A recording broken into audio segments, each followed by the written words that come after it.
Hello friends, मैं doctor V के welcome करता हूं आप लोगों का हमारे होम्योपैथिक मेट्रिया मेडिका सीरीज में। फ्रेंड्स, आज हम बात करने वाले हैं एनेंथ्रियम होम्योपैथिक रेमेडी के बारे में।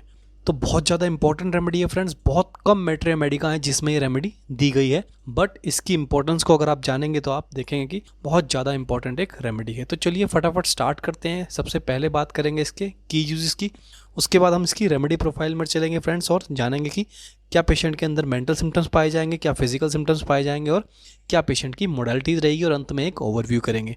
तो फ्रेंड्स फटाफट स्टार्ट करते हैं और की यूजेस के पॉइंट्स को पढ़ते हैं। तो सबसे पहला पॉइंट जो दिया गया है इसमें वो है hard glandular swelling specially in the neck. तो इस पेशेंट के अंदर आपको नेक के अंदर जो लिम्फेटिक ग्लैंड्स होते हैं उनके अंदर स्वेलिंग पाई जाएगी फ्रेंड्स, और खासकर पेरियोटिड ग्लैंड्स की, या फिर बिल्कुल ईयर के पीछे या फिर गर्दन के पास। तो आपको उसमें जो भी हमारे लिम्फेटिक नोड्स होते हैं उसमें स्वेलिंग देखने को मिलेगी, और वो कैसी रहेंगी ग्लैंड्स, वो बहुत ज़्यादा हार्ड हो जाएंगे। उसके साथ साथ सेकंड पॉइंट में बात की गई है इची skin eruption notably on the scalp and eyebrow. तो फ्रेंड्स बहुत कम रेमेडीज़ हैं जिसमें आईब्रोज पर भी इरप्शंस हो जाते हैं, उसमें से एक हमारी है एनेंथ्रियम। फ्रेंड्स स्काल्प के लिए बहुत सारी रेमेडीज़ दी गई हैं, बट आईब्रोज, उसके साथ साथ आईब्रोज पर भी उसको इरप्शंस हो जाते हैं, तो उसमें हमारी एनेंथ्रियम काम आती है। थर्ड पॉइंट में बात की गई है न्यूरैल्जिक हेडेक। तो फ्रेंड्स न्यूरैल्जिक हेडेक को पहले समझते हैं कि ये होता क्या है। तो न्यूरैल्जिक का मतलब है फ्रेंड्स हमारी नर्व्स में पेन होना। तो इसमें होता क्या है, अगर हम न्यूरैल्जिक हेडेक की बात करें तो उसमें नर्व में हमारी पेन जाता है। कहाँ से जाता है? ओसिपिटल रीजन से एक नर्व में पेन स्टार्ट होता है फ्रेंड्स, जो हमारे कान के पीछे से होते हुए हमारे गर्दन की तरफ जाएगा या फिर हमारे फेस बोन की तरफ जाएगा, यानी कि फेशियल बोन की तरफ बढ़ेगा। तो उसमें फीलिंग क्या रहेगी फ्रेंड्स, उसमें ऐसा लगेगा कि बहुत ज़्यादा पिकरिंग और शूटिंग पेन। सबसे बड़ा जो इसमें सिम्टम देखा जाता है वो है शूटिंग पेन, यानी कि एक बहुत गोली जैसे मार दियो, एकदम से एक इलेक्ट्रिक शॉक जैसा पेन जाएगा उस नस में, और वो कहाँ पर जाकर सेटल्ड होगा? ओसिपिटल रीजन से स्टार्ट होकर फ्रेंड्स वो हमारे कान से होता हुआ हमारे चीक की तरफ आ जाएगा या फिर गर्दन की तरफ जाएगा। तो असहनीय दर्द होता है फ्रेंड्स, बहुत ही शार्प टीयरिंग पेन भी इसको बोल सकते हैं। तो ऐसा पेन अगर हमारी नर्व्स में पाया जाए उसको न्यूरैल्जिक हेडेक बोलते हैं फ्रेंड्स। और लास्ट पॉइंट में बात की गई है स्किन डिसऑर्डर। तो फ्रेंड्स ये रेमेडी स्किन डिसऑर्डर के लिए भी काम आती है, और उसमें सबसे जो इम्पोर्टेंट पॉइंट है वो यही है कि स्काल्प पे और हमारी आईब्रोज पर इरप्शंस देखने को मिलेंगे। तो चलिए फटाफट इसकी रेमेडी प्रोफाइल पर चलते हैं और जानते हैं कि क्या पेशेंट के अंदर फिजिकल मेंटल सिम्टम पाए जाएंगे और इसके साथ साथ क्या मोडालिटीज़ रहेंगी। तो फ्रेंड्स ये आ गए हम एनेंथ्रियम के रेमेडी प्रोफाइल पर। तो लाइन बाय लाइन पढ़ूंगा ताकि आप लोगों को कोई भी प्रॉब्लम ना हो। Anantherum is best suited to people who seems over excited और इवन ड्रंक। तो सबसे पहले मेंटल सिम्टम्स की बात की गई है। कैसा पेशेंट देखने को मिलेगा? जो बहुत ज़्यादा ओवर एक्साइटेड है और ऐसा लगता है कि उसने पी रखी है, यानी कि ड्रंक्ड जैसे वो बिहेव करेगा जैसे उसने पी रखी हो। और वो उसका कारण ये है फ्रेंड्स कि वो बहुत जल्दी ओवर एक्साइटेड हो जाता है, बहुत छोटी चीज़ों में ओवर एक्साइटेड हो जाएगा। यानी कि अगर कल कोई काम करना है तो उसको रात भर नींद नहीं आएगी उसके ओवर एक्साइटमेंट के कारण, और बहुत ज़्यादा उसके कारण वो रेस्टलेस भी हो जाता है। तो ऐसा उसका मेंटल लेवल देखने को मिलेगा। आगे बात की गई है देयर बिहेवियर में बी रेस्टलेस एंड मैनिक। तो जो मैंने आपको बात बताई, बहुत ज़्यादा बेचैन हो जाएगा फ्रेंड्स चीज़ों को लेकर, बहुत जल्दबाजी। मान लीजिए छोटा सा भी काम है तो उसके दिमाग में बहुत ज़्यादा तेज़ी, बहुत जल्दबाजी आ जाएगी और बहुत ज़्यादा ओवर एक्साइटेड हो जाएगा उस काम को लेकर।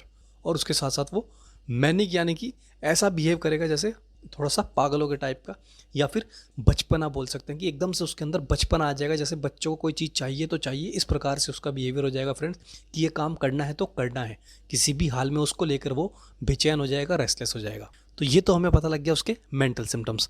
अब चलते हैं उसके फिजिकल में क्या सिम्टम्स देखने को लेंगे उसकी बात करते हैं।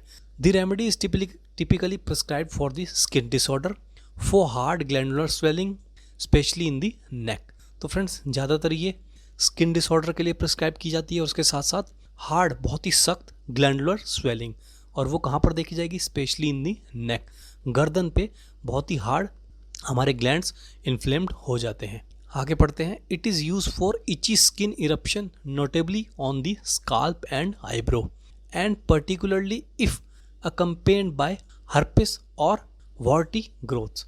तो फ्रेंड्स ये तो हमने पढ़ लिया था की यूजेस में कि ये स्काल्प पे और आईब्रोज की इरप्शंस पे काम आती है, बट उसका मेन कोज क्या है? उसका मेन कोज है फ्रेंड्स हर्पिस वायरस। तो ये एक प्रकार का वायरस होता है जो हमारी स्किन के अंदर एक इरप्शन पैदा कर देता है। और उसके साथ साथ क्या देखा जाएगा फ्रेंड्स? वार्टी ग्रोथ्स, यानी कि मसे देखे जाएंगे बहुत सारे। और ये मसे हमारे आईब्रोज पर भी हो सकते हैं, और बहुत सारे पेशेंट आपके पास आएंगे जो आईब्रोज के आसपास मसे होते हैं, और बिल्कुल आईब्रोज के अंदर बहुत सारे मसे मिलेंगे, और खासकर स्काल्प पे बहुत सारे मसे मिलेंगे। तो फ्रेंड्स, हर मसों के केस में थुजा काम नहीं आती, ये बात यहाँ से प्रूव हो रही है कि अगर हम केस टेकिंग करेंगे और उसका जो मेंटल लेवल है वो बहुत ज़्यादा एक्साइटेड हमें मिलेगा, और उसके साथ साथ एनेंथ्रियम जैसी मॉडलिटीज़ रहेंगी, तो हम एनेंथ्रियम से भी वॉर्ड्स का केस सॉल्व कर सकते हैं। बट उसमें कंडीशन ये रहेगी कि वो स्काल्प पे रहेंगे, और उसके साथ साथ आईब्रोज पर भी वॉर्ड्स हमें मिल सकते हैं।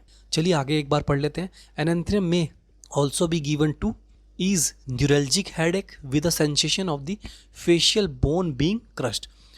तो न्यूरल्जिक हेडेक की हम बात कर चुके हैं, बट उसमें क्या सेंसेशन रहने वाली है कि हमारी जो फेशियल बोन है वो क्रश्ड हो रही है, उसे कोई फोड़ रहा है या फिर कोई दबा रहा है या भींच रहा है, जिससे कि वो फट जाएगी। ऐसा सेंसेशन होता है जब उसको पेन होता है। और फ्रेंड्स, जो भी हमारा न्यूरल्जिक पेन होता है वो बहुत ही ज़्यादा खतरनाक होता है। वो ऐसा होता है जो असहनीय होता है, टीयरिंग, चीरने वाला, फाड़ने वाला, कोई कुछ चुभा रहा है, या फिर शॉक लाइक या फिर रेडिएशन लाइक सेंसेशन उसके अंदर रहती हैं।